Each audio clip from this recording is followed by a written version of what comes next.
अस्सलाम वालेकुम viewers, welcome back to my YouTube channel daily tips with अस्मा।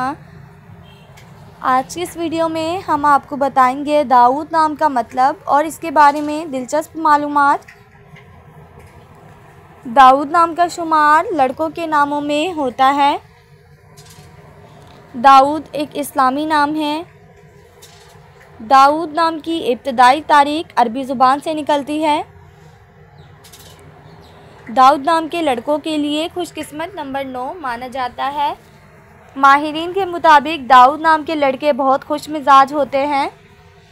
दाऊद नाम का मतलब है अजीज़ और करीब।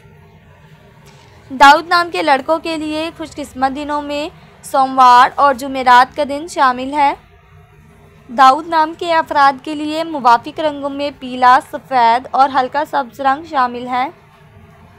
दाऊद नाम के अफराद के लिए मुवाफिक खतरों में सख्त पत्थर शामिल हैं।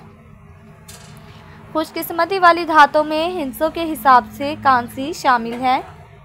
फ्रेंड्स, अगर आप अपने नाम का मतलब जानना चाहते हैं तो कमेंट बॉक्स में अपना नाम लिखें।